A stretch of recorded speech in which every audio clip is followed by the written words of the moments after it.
Hello student, मैं एकता सिंह आप सभी का ज्ञान चैतन्य चैनल में बहुत बहुत स्वागत करती हूँ। आज के इस टॉपिक में हम यूपी, टीजीटी, पीजीटी, सिविक्स का जो प्रैक्टिस सेट है उसको देखने वाले हैं। तो शुरू करते हैं। सबसे पहला क्वेश्चन है, समझौतावादियों के अनुसार प्राकृतिक अवस्था का अर्थ क्या है? तो समझौतावादियों के अनुसार प्राकृतिक अवस्था का अर्थ जो है वो है राज्य के निर्माण से पहले की स्थिति। मतलब जब राज्य निर्माण नहीं हुआ है उससे पहले की स्थिति को ही क्या बोलते हैं? समझौतावादी प्राकृतिक अवस्था बोलते हैं। अगला क्वेश्चन देखते हैं। हॉब्स तथा लॉक समझौते के सिद्धांत के माध्यम से किस देश में निरंकुश एवं सीमित राजतंत्र की स्थापना करना चाहते हैं? तो हॉब्स और जो लॉक हैं वो किस देश में? तो हमारा आंसर हो जाएगा ब्रिटेन। अगला क्वेश्चन देखते हैं। किस समझौतावादी लेखक के अनुसार अगर राजा अपने कर्तव्यों का पालन यानी संपादन ठीक से नहीं करता है तो जनता को उसे गद्दी से हटा देने का अधिकार है? ये किसका कथन हो जाएगा? तो लॉक का कथन है ये, कि जब राजा अच्छे से काम वाम करे नहीं तो उसको क्या कर देना चाहिए? जनता उसको हटा देना चाहिए। तो लॉक का कथन हो जाएगा। आगे देखते हैं। निम्नलिखित में से कौन सा कथन शक्ति सिद्धांत से संबंधित नहीं है? तो पहला ऑप्शन है, और पहला है, राज्य बलवानों द्वारा निर्बलों पर आधिपत्य का परिणाम है, युद्ध राजा को पैदा करता है और राज्य का आधार इच्छा है, शक्ति नहीं। तो सी ऑप्शन यहाँ पर सही हो जाएगा, शक्ति कथन से संबंधित नहीं है। तो यही है कि राज्य का आधार इच्छा है, शक्ति नहीं, और यहाँ पर शक्ति ही न्याय। तो सारे के सारे ऑप्शन जो हैं वो यहाँ पर सही हो जाते हैं शक्ति सिद्धांत के संबंध में, और जो नहीं है वो ये कि राज्य का आधार इच्छा है, शक्ति नहीं है। अगला क्वेश्चन देखते हैं। राज्य की उत्पत्ति के संबंध में सामान्य इच्छा सिद्धांत के प्रतिपादक कौन थे? तो सामान्य इच्छा के प्रतिपादक हो जाएंगे हमारे रूसो। सी ऑप्शन यहाँ पर सही हो जाएगा। आगे देखते हैं। किस आधुनिक राजनीतिक विचारक ने राज्य को केंद्रीय स्थान प्रदान कर राज्य में समाज की सार्वभौम सत्ता निहित कर दी है? तो हमारा आंसर हो जाएगा मैकियावेली। आगे है, अमेरिकन पॉलिटिक साइंस एसोसिएशन की स्थापना कब हुई? तो आंसर हो जाएगा 1903 में। 1903 में। आगे देखते हैं। किस विचारक ने राजनीतिक वैज्ञानिकों को कार्य सिद्धांत से परिचय कराया है? तो आंसर हो जाएगा लाल कोट पर्सन्स। लाल कोट पर्सन्स। आगे है, उत्तर व्यवहारवादी क्रांति ने राजनीतिक विज्ञान को, तो क्या उत्तरवादी क्रांति ने राजनीतिक विज्ञान को क्या माना? आर्थिक, सांस्कृतिक एवं सामाजिक संकटों के प्रति जागरूक बनाया। आगे है, कौन परंपरागत राजनीतिक विचारक नहीं है? कौन परंपरागत राजनीतिक विचारक नहीं है? तो हमारा आंसर हो जाएगा ईस्टर्न नहीं है, बाकी जो अरस्तु हैं वो हैं, लास्की, ये सारे परंपरागत राजनीतिक विचारक हैं। आगे देखते हैं। इतिहास अतीत की घटनाओं, विकासों, उनके कारणों तथा परस्पर समझौतों संबंधों का लेखा जोखा है, ये किसका कथन है? तो ये गार्नर का ही कथन है। इतिहास और राजनीति में कैसा संबंध है? तो एक दूसरे के पूरक हैं, एक दूसरे के पूरक संबंध है।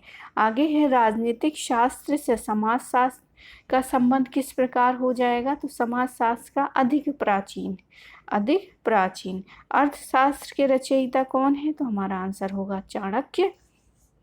अर्थशास्त्र कैसा विज्ञान है? तो अर्थशास्त्र हो जाएगा वर्णनात्मक विज्ञान।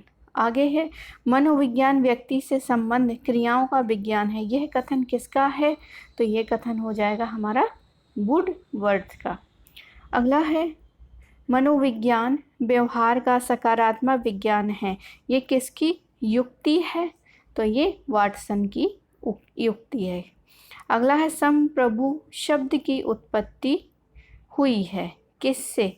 तो सुपर एनस से। सुपर एनस, ए ऑप्शन सही हो जाएगा। आगे देखते हैं। आधुनिक युग में संप्रभुता के प्रवक्ता हैं आधुनिक युग में संप्रभुता के प्रवर्तक हो जाएंगे गोंडा। कब पूछ रहा है, परंपरागत युग नहीं पूछ रहा, आधुनिक युग पूछ रहा है, तो हमारा आंसर गोंडा हो जाएगा। आगे देखते हैं, निम्नलिखित में से किस विचारक ने राजा को निरंकुश संप्रभु बनाया है? तो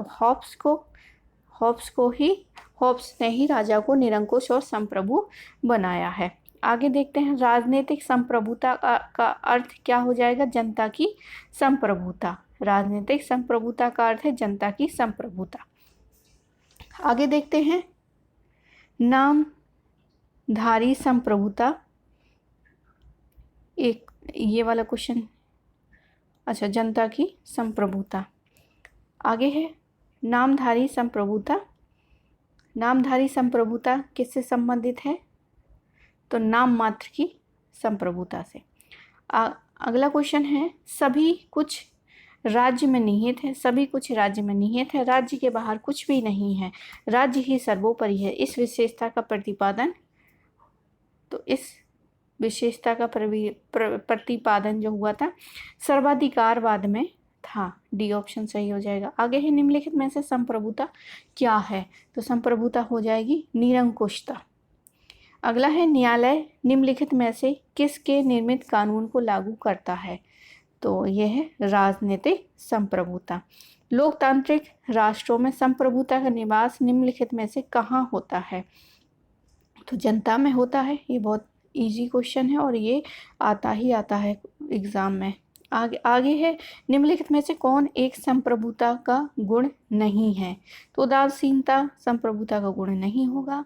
आगे, स्वतंत्रता, समानता और भ्रातृत्व का नाता बुलंद किया था किसने? तो हमारा आंसर हो जाएगा फ्रांस की राज्य क्रांति ने। अगला है, स्वतंत्रता, समानता और भ्रातृत्व के नारे की पुष्टि की थी? तो अमेरिकी स्वतंत्रता संग्राम की घोषणा ने। अगला क्वेश्चन है, स्वतंत्रता का अर्थ है बंधनों का अभाव नहीं बल्कि व्यक्तित्व का विकास होता है। यह कथन किसने कहा है? तो ग्रीन ने कहा है, टी.एच. ग्रीन ने कहा है। आगे है, नकारात्मक स्वतंत्रता का अर्थ है बिना बंधनों की स्वतंत्रता। बिना बंधनों की स्वतंत्रता। अगला है, सकारात्मक स्वतंत्रता का अर्थ हो जाएगा सकारात्मक कुछ बंधनों के साथ स्वतंत्रता। अगला है, राज्य के अस्तित्व के पहले पहली स्वतंत्रता को कहा जाता है प्राकृतिक कहा जाता है। आगे है, राज्य द्वारा उत्पादित तथा संरक्षित अधिकारों को क्या कहा गया? तो नागरिक स्वतंत्रता कहा गया। आगे है, ये किसने कहा है कि man is born free but everywhere he is in chain? तो आंसर हो जाएगा रूसो। मतलब इसका ये अर्थ होगा कि जो मनुष्य जन्म से ही स्वतंत्र पैदा हुआ है, लेकिन वो क्या है, बेड़ियों से जकड़ा हुआ है। तो आंसर होगा हमारा रूसो का। आगे है, राजनीतिक व्यवस्था का व्यवहारिक महत्व घटता जा रहा है। तो इसका आंसर होगा यह परिष्कृत और सुगम हो गई हैं। आगे है, राजनीतिक व्यवस्था को आलोचना का पात्र बनाया। राजनीतिक व्यवस्था को आलोचना का पात्र बनाया अंडमन और ईस्टर्न ने। आगे है, राजनीतिक प्रक्रिया किसे कहते हैं? तो राजनीतिक प्रक्रिया जो है राजनीतिक व्यवस्था में व्यवस्था की संरचना और उसके प्रकारों के आधार पर जो विश्लेषण किया जाता है। आगे है, निवेशन निर्गतन दृष्टिकोण आंकड़ों का संगठन करने, उसकी संकल्पना करने, उन्हें संहिताबद्ध करने और उसके जोड़ तोड़ का एक ढांचा है। ये कथन किसका है? तो ये कथन हो जाएगा O.R. यंग का। आगे है, निवेश निर्गतन दृष्टिकोण व्यवस्था के स्थायित्व को कायम रखने के लिए परिवर्तन की किस प्रक्रिया की व्यवस्था करता है? तो आंसर हो जाएगा शांतिपूर्ण एवं क्रमिक परिवर्तन की प्रक्रिया का। अगला क्वेश्चन है, कौन से राजनीतिक शास्त्री ने तुलनात्मक राजनीति के अध्ययन के लिए सबसे पहले निवेशन निर्गतन दृष्टिकोण का उपयोग किया है? तो हमारा आंसर हो जाएगा डेविड ईस्टन। अगला देखते हैं, मांगों, समर्थनों एवं पुनः निवेशनों के रूप में ईस्टर्न के आगत निर्गतन विश्लेषण के कितने चरण हैं? तो आंसर हो जाएगा हमारा 3 चरण है। आगे है, आगत निर्गतन विश्लेषण में विधायिका, कार्यपालिका और न्यायपालिका के कार्यों की ओर निर्देश करके किसने निर्गतन पहलू की अवहेलना की है? तो आंसर हो जाएगा आंसर यहाँ पर जो है, आंसर यहाँ पर अमंड ने किया था। अवहेलना जो है वो अमंड ने किया था। आगे देखते हैं, किसने कहा है कि अभाव की राजनीति में निवेशन निर्गतन दृष्टिकोण को लागू नहीं किया जाता है? तो आंसर हो जाएगा माइनर वीनर का ये कथन है। आगे है, राजनीति विज्ञान में तुलनात्मक राजनीति का अध्ययन जो द्वितीय विश्व युद्ध के बाद प्रारंभ हुआ उसे कहते हैं आधुनिक दृष्टिकोण, जिसके अंतर्गत अपनाए गए दृष्टिकोण की संख्या है। तो संख्या क्या हो जाएगी हमारी? 6 हो जाएगी, 6। आगे देखते हैं, सूची 1 और 2 सूची से मिलान करना है। तो ईस्टर्न जो है वो राजनीतिक व्यवस्था से संबंधित है। अमंड जो हो जाएंगे वो संरचनात्मक कार्यात्मक से संबंधित है। मार्क्स लेनिन जो है मार्क्सवादी लेनिनवादी से संबंधित है। और एडवर्ड शिल्स जो है वो राजनीतिक आधुनिकीकरण से है। तो इस हिसाब से हमारा जो बी ऑप्शन है वो यहाँ पर सही होगा। आगे देखते हैं, राजनीतिक व्यवस्था से इसके अंगों की आत्मनिर्भरता और उसके पर्यावरण में किसी न किसी प्रकार की सीमा का बोध होता है। तो आंसर हो जाएगा हमारा आर्मंड एवं पावेल। आगे है, न्याय संगत शारीरिक उत्पीड़न किस दृष्टि का लक्षण है? तो किस दृष्टि का लक्षण हो जाएगा? राजनीतिक व्यवस्था दृष्टिकोण। राजनीतिक स्रोतों को असमान रूप में बांटा जाता है। तो राजनीतिक व्यवस्था में। आगे, राजनीतिक व्यवस्था दृष्टिकोण में आगत निर्गत विश्लेषण सैद्धांतिक होने के कारण अप्रयोज्य हो गया है। अप्रयोज्य हो गया है। आगे है, संरचनात्मक कार्यात्मक दृष्टिकोण मुख्य रूप से कहाँ के विद्वानों की देन है? तो वो है अमेरिका के। आगे है, संरचनात्मक कार्यात्मक दृष्टिकोण राजनीतिक व्यवस्था के विश्लेषण का केंद्र दर्शनीय संस्थात्मक राजनीतिक ढांचे के स्थान पर उस किसी भी क्षेत्र को बनाने का प्रयास करता है जहां पर व्यवस्थाओं की कार्यात्मक आवश्यकताओं के सही संपादक स्थित हों। इस दृष्टिकोण का सुझाव इन क्रियाओं के अन्वेषणों पर बल देने की है जो व्यवस्था को स्थिर बनाए रखती है। यह युक्ति किसकी है? तो ये युक्ति होगी डेविस लेविस की। अगला है, संरचनात्मक कार्यात्मक दृष्टिकोण की व्याख्या सर्वप्रथम की थी? तो आमंड ने की थी। आगे है, राजनीतिक व्यवस्था अंतःक्रियाओं की यह व्यवस्था है जो सभी स्वतंत्र समाजों में पाई जाती है। आगे है, आमंड ने संरचनात्मक कार्यात्मक दृष्टिकोण का विश्लेषण किस आधार पर किया है? तो किस आधार पर किया? समाजशास्त्रीय विश्लेषण के आधार पर। सी ऑप्शन सही हो जाएगा। आमंड के अनुसार एक व्यवस्था में कितने प्रकार की संरचनाएं होती हैं? तो ये 4 प्रकार की संरचनाएं होती हैं। आगे, राजनीतिक विश्लेषण में ईस्टर्न ने सबसे ज़्यादा जोर किस पर दिया है? तो यहाँ पर आचरण पर जोर सबसे ज़्यादा दिया है। आगे देखते हैं, राजनीतिक व्यवस्था की तुलना जीव विज्ञान व्यवस्था से करते हुए उसे स्वनियामक और वातावरण से प्रभावित होने वाली व्यवस्था के रूप में विश्लेषण किया है। तो ईस्टर्न ने किया है।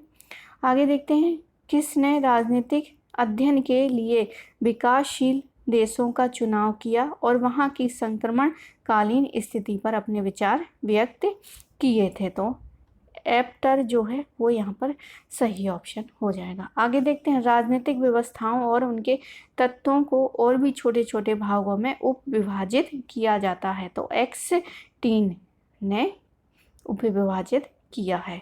आगे देखते हैं, तुलनात्मक राजनीतिक अध्ययन के दौरान पाश्चात्य दृष्टिकोण का तुलनात्मक अध्ययन उतने विशिष्ट और व्यक्तिवादी हो गए हैं कि राजनीतिक व्यवस्था का संदर्भ ही टूट गया है। अध्ययन की सूक्ष्मता यहाँ तक पहुँच गई है कि तकनीक को दिखाई पड़ती थी लेकिन उद्देश्य ओझिल हो गए। ये किसका मानना है? तो ये मानना हो जाएगा मार्क्सवादी लेनिनवादी दृष्टिकोण का। आगे देखते हैं, तुलनात्मक राजनीति के पश्चात तुलनात्मक अध्ययनों द्वारा नए राज्यों की राजनीतियों का संतोषजनक स्पष्टीकरण देने में असफलता को देखते हुए किस नए दृष्टिकोण का प्रादुर्भाव हुआ है? तो आंसर हो जाएगा मार्क्सवादी लेनिनवादी दृष्टिकोण। आगे है मार्क्सवादी लेनिनवादी दृष्टिकोण यद्यपि नया नहीं है फिर भी तुलनात्मक राजनीति में इसका प्रयोग अब होने लगा है जो कुछ महत्वपूर्ण मान्यताओं पर आधारित है। इन मान्यताओं की संख्या कितनी है? तो 5 हो जाएगी। आगे देखते हैं, इतिहास की भौतिकवादी व्याख्या करके एक वर्ग संघर्ष के द्वारा समाज की गतिशीलता को समझने का प्रयास किया है। किसने किया है? तो मार्क्स और लेनिन ने।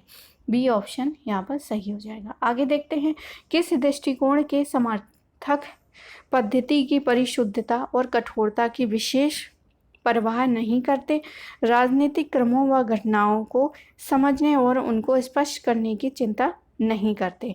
तो आंसर हो जाएगा हमारा सी ऑप्शन मार्क्सवादी लेनिनवादी दृष्टिकोण। अगला क्वेश्चन है, अंतर्राष्ट्रीय राजनीति को विज्ञान मानते हैं? तो नॉर्थरोप मानते हैं, विज्ञान मानते हैं अंतर्राष्ट्रीय राजनीति को। अगला क्वेश्चन है, राजनीतिक विज्ञान को विज्ञान कौन नहीं मानता? तो कैनन नहीं मानते हैं और नॉर्थरोप जो है वो अंतर्राष्ट्रीय राजनीति को विज्ञान मानते हैं। अगला क्वेश्चन है, अंतर्राष्ट्रीय राजनीति के 2 प्रमुख उद्देश्य हैं। पहला तो उन शक्तियों का जानना व समझना है जो राष्ट्रों के आपसी संबंधों को निर्धारित करती है और दूसरा उन तरीकों को समझना है जिनके द्वारा शक्तियां एक दूसरे पर तथा अंतर्राष्ट्रीय राजनीतिक संबंधों की संस्थाओं पर प्रभाव डालती है। उपयुक्त कथन पॉलिटिक्स अमंग नेशंस बुक के अंतर्राष्ट्रीय राजनीति का विज्ञान शीर्षक अध्याय में उल्लिखित है। लेखक का नाम बताएं। तो यहाँ पर जो सही ऑप्शन हो जाएगा यहाँ पर मार्गेंथाउ। आगे देखते हैं, अंतर्राष्ट्रीय राजनीति में सर्वथा अपरिचित समस्याएं उत्पन्न कर दी हैं। किसने? विदेशी नीति का प्रजातांत्रिकरण ने। आगे देखते हैं, निम्नलिखित में से कौन सा एक विश्वव्यापीकरण का तत्व नहीं है? तो ये जो तत्व नहीं है वो है सांस्कृतिक, आर्थिक और राजनीतिक संबंधों में सामंजस्य की स्थापना। आगे देखते हैं, संरचना समासीजन निर्दिष्ट करता है। तो ऑप्शन हमारा सी सही हो जाएगा। विकसित राष्ट्रों के संकलित राष्ट्रीय उत्पादन के 1% को विकासशील विश्व की ओर स्थानांतरित करने की नीति को। अगला क्वेश्चन है, अंतर्राष्ट्रीय राजनीति के विभिन्न सोपानों पर विचार करते हुए निम्न पर विचार करें एवं कूट के आधार पर सही उत्तर दें। कूट नीचे दिए गए हैं। तो यहाँ पर पहला है कूटनीति इतिहास का प्रभाव, ये एकदम यहाँ पर सही है। समकालीन घटनाओं का समस्याओं के अध्ययन पर बल, ये भी सही है। राजनीतिक सुधारवाद का युग, ये भी सिद्धांतीकरण के प्रति आग्रह, तो ये सारे के सारे जो हैं वो अंतर्राष्ट्रीय राजनीति के सोपान के लिए सारे ऑप्शन सही हैं। तो ए ऑप्शन यहाँ पर सही हो जाएगा। आगे देखते हैं, राष्ट्र संघ की नपुंसकता विश्व विदित हो जाती है क्योंकि यहाँ पर जो है राष्ट्र संघ मंचूरिया में जापान का प्रतिरोध करने में विफल रहा, ये भी सही है। राष्ट्र संघ एबिसीनिया में इटली का प्रतिरोध करने में विफल रहा है, तो ये भी सही है। यूरोप में हिटलर के हमलों का प्रतिरोध करने में विफल रहा, तो उपयुक्त तीनों का प्रतिरोध करने में विफल रहा है, तो डी ऑप्शन यहाँ पर सही हो जाएगा। आगे देखते हैं, 1974 में द्वितीय विश्व युद्ध की समाप्ति के बाद अंतर्राष्ट्रीय राजनीति के अध्ययन का कौन सा चरण प्रारंभ हुआ था? तो यहाँ पर जो चरण प्रारंभ हुआ था वो है चतुर्थ चरण। आगे है 75 है क्वेश्चन, द्वितीय विश्व युद्ध के बाद अंतर्राष्ट्रीय राजनीति के अध्ययन में किन किन बातों पर विशेष बल दिया जाने लगा है? तो जो विशेष बल दिया जाने लगा है वो है सभी, यहाँ पर डी ऑप्शन सही है। विभिन्न देशों के विदेश नीतियों को प्रभावित करने वाले विविध प्रकार के तत्वों, कारणों, घटनाओं का अध्ययन, विदेश नीति के संचालन की पद्धति, अंतर्राष्ट्रीय विवादों व समस्याओं के समाधान के उपयोग। तो डी ऑप्शन यहाँ पर सही हो जाएगा। आगे है विश्व व्यापीकरण के अंतर्गत क्षेत्रीय आर्थिक एकीकरण तीव्र है। तो यूएसए, यूरोपियन समुदाय, कनाडा और जापान। आगे देखते हैं निम्नलिखित में से किसने अंतर्राष्ट्रीय संबंधों के अध्ययन के लिए तंत्र उपागम का प्रतिपादन किया था? तो आंसर हो जाएगा सी मैकलेलैंड ने। आगे है 1500 ईसा पूर्व में यूनानी प्रायद्वीप में बस से नगर राज्यों को कितने ईसा पूर्व में विश्व विजय के माध्यम से सिकंदर ने विश्वव्यापी साम्राज्य स्थापित किया था? तो 328 ईसा पूर्व। आगे सामंतवादी युग का उदय किस साम्राज्य के पतन के बाद हुआ था? तो आंसर हो जाएगा रोमन साम्राज्य के पतन के बाद। अगला क्वेश्चन है आधुनिक राज्य पद्धति की प्रमुख विशेषताएं हैं। तो प्रमुख विशेषताएं जो हो जाएंगी वो है राष्ट्रीयता, ए ऑप्शन सही है। आगे है अंतर्राष्ट्रीय राजनीति के विद्यार्थियों के लिए राष्ट्रीयता को समझना वैसा ही है जैसे किसी भवन के सब कमरों में प्रवेश पाने के इच्छुक व्यक्तियों के लिए एक जैसी मास्टर कुंजी को पा लेना जिसकी सहायता से वह सब कमरों को खोल सके। यह किसका कथन हो जाएगा? तो ये कथन हो जाएगा हमारा शॉप और कार्क का। आगे है राष्ट्रीयता क्या है? तो राष्ट्रीयता एक मनोवैज्ञानिक भावना है, डी ऑप्शन सही हो जाएगा। अगला क्वेश्चन देखते हैं ब्रिटिश शासन में हिंदुस्तान पाकिस्तान एक था तत्कालीन राजनीतिक दल मुस्लिम लीग जिसने भारत को आज़ाद करने में सक्रिय भूमिका अदा की थी, उसमें क्यों अलग राज्य पाकिस्तान बनाने की भावना जगी? तो आंसर हो जाएगा हमारा सी ऑप्शन यहाँ पर सही है। ब्रिटिश संरक्षण में मुस्लिम लीग द्वारा मुसलमानों पर अत्याचार के बहुमत का भय दिखाया गया था एवं कांग्रेस के मंत्रिमंडलों द्वारा मुसलमानों पर अत्याचार के कपोल कल्पित वर्णन प्रस्तुत किए गए, तो उनमें से हिंदुओं से पृथक पाकिस्तान का राज्य बनाने की मनोवैज्ञानिक भावना उत्पन्न हुई। आगे है सूची 1 और 2 से मिलान करना। तो मार्गेनथाउ जो हो जाएंगे, मार्गेनथाउ यथार्थवादी विचार पद्धति।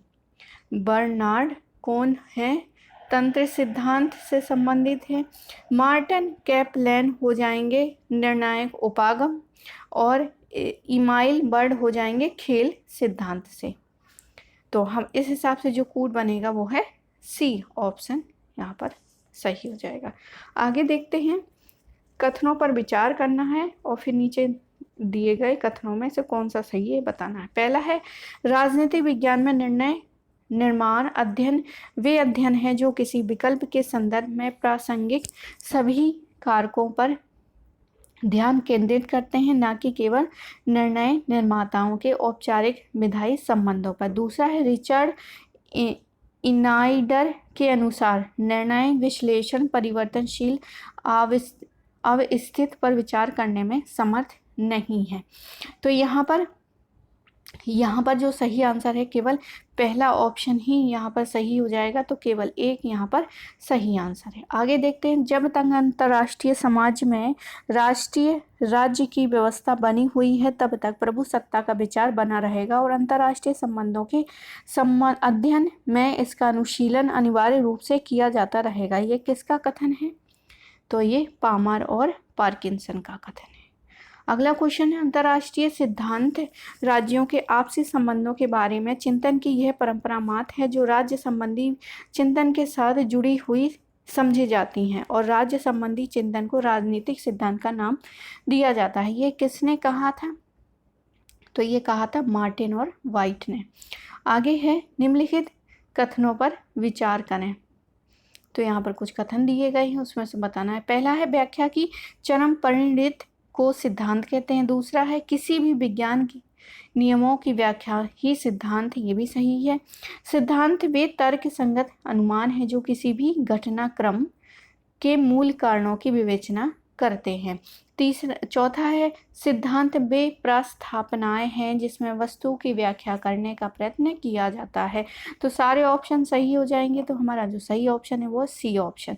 आगे देखते हैं अंतर्राष्ट्रीय राजनीति के अध्ययन में विभिन्न दृष्टिकोण पाए जाने का कारण क्या है। तो पाए जाने का कारण अंतर्राष्ट्रीय राजनीति की वास्तविकताओं के बारे में विद्वानों द्वारा अलग अलग दृष्टिकोण को अपनाया जाना। आगे देखते हैं अंतर्राष्ट्रीय राजनीति के निम्नलिखित उपागमों अथवा प्रतिमानों में से कौन सा राज्य की एकमात्र भूमिका को महत्व नहीं देता है। तो आंसर हो जाएगा हमारा पराश्रितता प्रतिमान।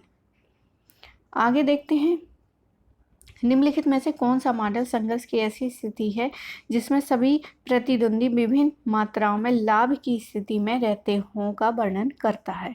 तो आंसर हो जाएगा शून्य योगफल की स्थिति, सी ऑप्शन यहाँ पर सही है। आगे देखते हैं आदर्शवादी दृष्टिकोण का जन्म अंतर्राष्ट्रीय राजनीति के क्षेत्र में कब हुआ था। तो कब हुआ था, 18वीं शताब्दी में। आगे देखते हैं अंतर्राष्ट्रीय राजनीति में आदर्शवादी दृष्टिकोण का संबंध है तो क्या होना चाहिए, इससे संबंधित है क्या होना चाहिए। आगे देखते हैं राजनीतिक यथार्थवाद निम्नलिखित में से किसकी स्वायत्तता का समर्थन करता है। तो राजनीतिक क्षेत्र जो है बी ऑप्शन यहाँ पर सही हो जाएगा। आगे देखते हैं मर्गेनथाउ के अंतर्राष्ट्रीय राजनीति के यथार्थवादी सिद्धांत में राजनीतिक क्षेत्र की स्वायत्तता निम्नलिखित में से किस एक को निर्दिष्ट करती है। तो यहाँ पर अन्य विचारधारा के मानकों की पूर्ण अवहेलना करते हुए राजनीतिक कार्य की स्वायत्तता। आगे देखते हैं कार्य विभाजन संगठन का आधार ही नहीं बल्कि उसकी वजह है, यह किसका कथन हो जाएगा। तो ये कथन हो जाएगा गुलिक का। आगे देखते हैं फेयाल के अनुसार अगर निर्देशों की एकता के सिद्धांत का उल्लंघन हुआ तो अधिकार कमजोर पड़ जाता है, बिल्कुल सही है। अनुशासन खतरे में हो जाता है, ये भी सही है। व्यवस्था कायम हो जाती है, ये गलत है। स्थिरता खतरे में पड़ जाती है, तो फोर्थ ऑप्शन सही हो जाएगा। तो इस हिसाब से बी ऑप्शन यहाँ का सही है। आगे देखते हैं निम्नलिखित में से कौन से हथार्न प्रयोगों के नतीजे हैं। तो पहला है मजदूर कटे हुए एवं असंबद्ध व्यक्ति नहीं होते। मजदूर केवल आर्थिक कारण से ही प्रेरित नहीं होते। तीसरा है मजदूरों की उत्पादकता शारीरिक कार्य स्थितियों से निर्धारित होती है। चौथा है मजदूरों से में अनौपचारिक समूह बनाने का रुझान होता है। तो सबसे पहले यहाँ पर जो है थर्ड ऑप्शन गलत हो जाएगा, बाकी 1, 2 और 4। तो बी ऑप्शन यहाँ पर सही हो जाएगा। आगे देखते हैं क्लासिकीय सिद्धांत का जोर जनतार हित संगठनों पर है, ये किसने कहा है। तो डब्ल्यू वेनिस ने। आगे देखते हैं निम्न में से कौन सा सही ढंग से मिलाया हुआ है। तो सही ढंग से मिलाया हुआ है गैंग प्लैंक फेयोल। आगे है प्राधिकार आदेश देने और आज्ञा पालन करवाने की शक्ति है, तो ये आंसर हो जाएगा फेयोल का। आगे है निम्न में से कौन सा गलत तरीके से मिलाया गया। तो गलत तरीके से मिलाया गया है उर्वरिक और निर्देशों में एकता। आगे देखते हैं एल्टन मेयो द्वारा किए गए निम्न प्रयोगों को कालानुक्रम में व्यवस्थित कीजिए। तो यहाँ पर व्यवस्थित करना है। सबसे पहले जो है वो है टेक्सटाइल मिल प्रयोग, पहला ऑप्शन।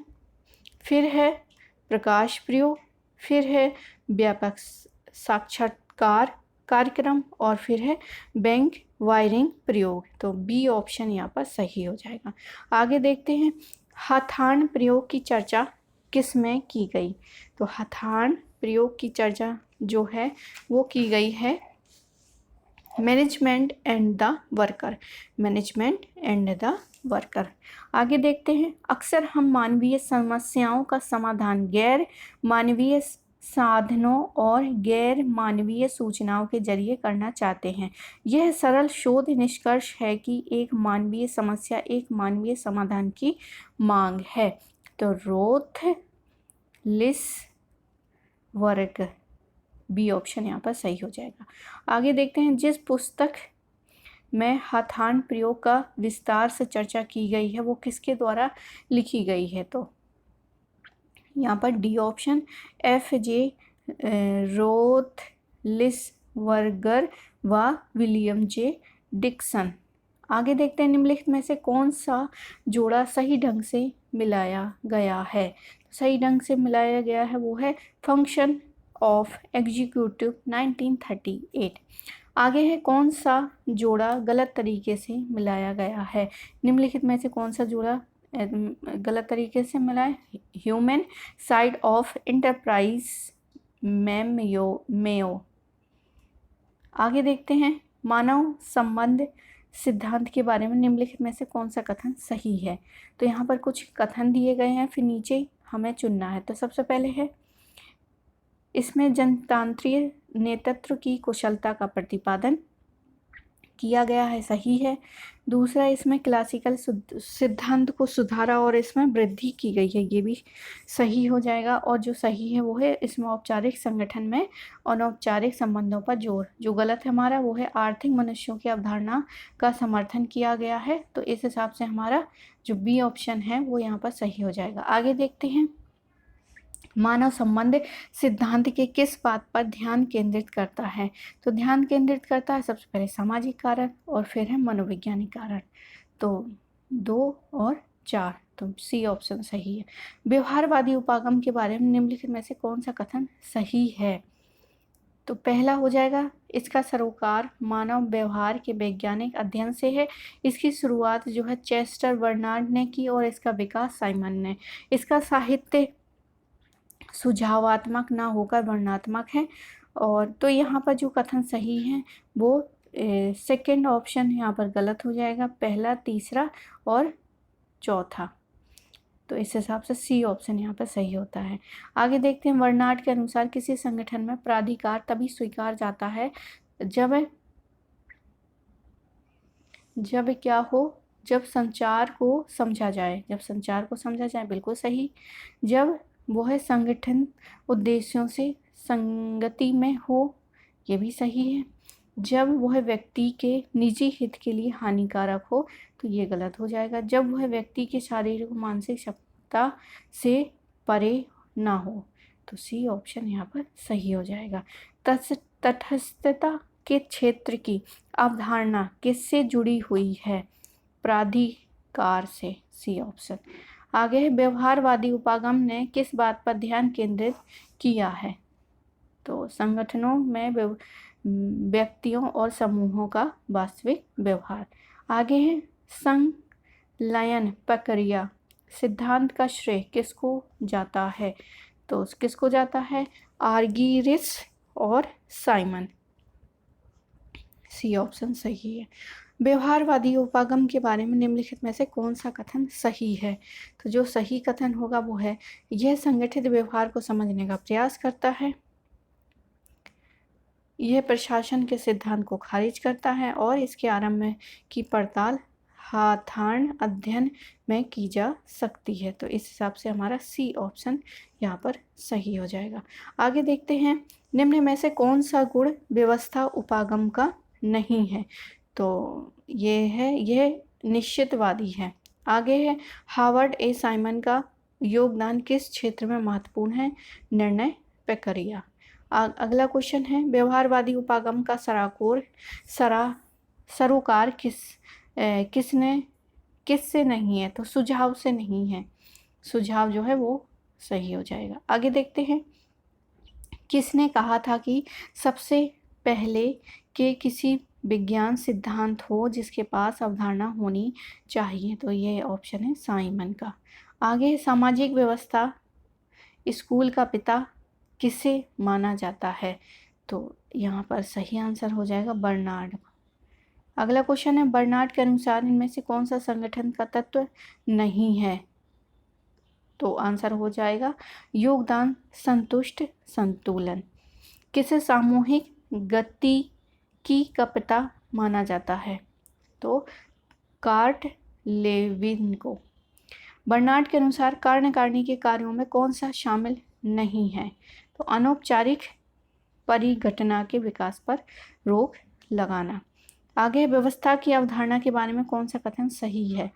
तो व्यवस्था की अवधारणा में यह कई उपव्यवस्थाओं वाली एकीकृत पूर्णता है, बिल्कुल सही है। उपव्यवस्थाएं एक दूसरे से स्वतंत्र होती हैं, गलत हो जाएगा। थर्ड ऑप्शन है, इसकी एक पहचान योग्य सीमा है जो इसे परिवेश से अलग करती है, तो ये सही हो जाएगा। फोर्थ जो है, ये परिवेश से निरंतर संपर्क में रहती है, तो इस हिसाब से जो है सी ऑप्शन यहाँ पर सही हो जाएगा। तो आई होप आपको ये जो प्रैक्टिस सेट है पसंद आया होगा। पसंद आया तो प्लीज़ लाइक करें, शेयर करें और सब्सक्राइब करें। मिलते हैं एक और इंटरेस्टिंग वीडियो के साथ।